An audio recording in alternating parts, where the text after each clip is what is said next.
What is up, you beautiful people, and welcome back to the Upper 90 YouTube soccer channel. In today's video, we need to talk about the match preview between West Ham United and Chelsea, and also some of the players that may be missing this match. So stick around as we dive deeper into this.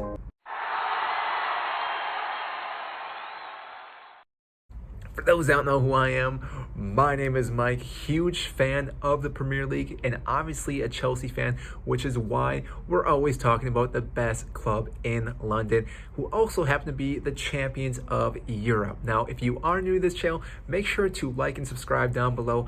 I greatly appreciate that. Now, in today's video, like I stated, we're going to be talking about West Ham and Chelsea and some of the players are missing out in this match. Now, West Ham have been playing fairly well this season, minus their last couple of matches. Now, they just drew against Brighton earlier this week, and they also lost to Manchester City. And because of that, they've dropped now down to 4th place. Now, Arsenal could have went past them had they beaten Manchester United last night, but that did not happen. So right now, West Ham is sitting in 4th. So overall, they're having a pretty good season. David Moyes is doing very well in his managerial position at West Ham, and they're definitely a team that I could see giving a hard time to Chelsea. Now, Chelsea, obviously, on the other hand, are top of the table, have been struggling as of lately too, but they've been grinding out their win. They just beat Watford, even though it was a very sloppy match. Watford could have maybe won that game. Chelsea could have dropped some points, but when good teams need to get wins, they do it. And again, Chelsea were able to somehow grind it out and get a win against Watford, who right now are in 17th place. That shouldn't be happening, but it did, and whatever. But Chelsea got the 3 points. Now, going into this match, though, I can definitely see it being a very good battle between the two teams. Now, obviously, like I said, Chelsea are lacking with some of our players with injuries, but we do have some players coming back. Now, 4 players that are still out right now happen to be Chilwell, which we're not too sure when he will be back. Kovacic is still out as well. Same thing with him. We're not too sure what's going on with that hamstring injury. And then we also obviously have Kanté. Knee injury, it seems like he's been just struggling to get back to fully fit, which is definitely hampering our midfield because we could use Kovacic or Kanté along with Jorginho, but again, both players being hurt right now, it's very difficult to get them back into the starting lineup. And then the last player is Trevoh Chalobah, who right now could possibly be out for the rest of this month and not come back till January. It's really hard to say, but those 4 players are currently out, which means that Reece James and Jorginho should be match fit for this game tomorrow, which is going to be huge and impactful for Chelsea. Now, what we saw in the game against Watford is that we were very lackluster in the midfield. We had Ruben Loftus-Cheek start with Salou, and both those players, I would say, were iffy at best. And I think Ruben Loftus-Cheek will most likely get the start again this weekend, even though he could probably use some rest. And I could see Ross Barkley playing alongside Jorginho. I don't think we'll drop Mason Mount into the midfield just because with Ross Barkley, I think is a better option than maybe putting Mason Mount there. But you never know with Tuchel. It could happen. We could also change the formation, but I'm pretty sure Thomas Tuchel is going to stick with what we've been doing. And because of that, with Reece James being back, he'll be out on that right wing.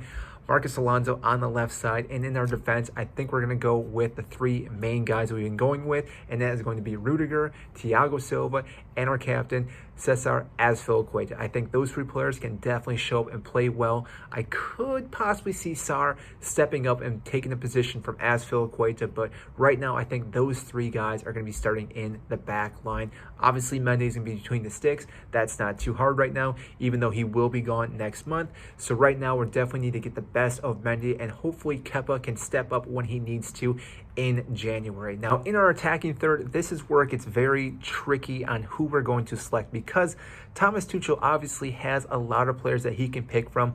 Romelu Lukaku, Mason Mount, Hudson-Odoi, Ziyech, Pulisic, just to name a few players. Now, because of what's going on right now with Romelu Lukaku, it's definitely difficult to know if he will start this game because he doesn't seem to be fully fit for a full 90 minutes. Now, because of that, I could see Thomas Tuchel not starting this player and bringing him on as a sub again, even though I know most of the fans were very upset against the Manchester United game that he didn't get more time, but I don't think Tuchel wants to rush him in. Now, if he is fully fit, then yes, he starts off the bat, plays the 90, no questions asked. I wouldn't be surprised then. But like I said, right now I'm not 100% sure how his health is, because if he is still having this a minor issue with the ankle and everything, we don't want to rush him back and have him kind of yo-yo effect like some of our other players. Now, alongside him then, assuming that Lukaku does start, I think Kai Havertz is out on the left side, and I think Ziyech is out on that right side. The way Ziyech has been playing, it's been kind of hit or miss as well, but when he's firing right, he's definitely a solid player and very creative, and definitely can help Romelu Lukaku get some solid chances and score some goals against West Ham. Now, in this match, I think it's going to be a fairly close match. Again, I think West Ham are a very good team, even though they have been struggling. Chelsea, the same thing, have been struggling, but still getting the results. I see Chelsea winning this game 3-1. I think it's going to be a very close match. So I think it's going to be 1-1 going to halftime. But then the second half, I think Thomas Tuchel is going to change a few things up, which are then going to help Chelsea elevate and take this game to another level, and then just kind of slowly get past West Ham and win this game out and stay on top of the table. So that is all I have for you today on this video. If you haven't, make sure to like and subscribe down below. Again, I greatly appreciate that. And I will see you next time.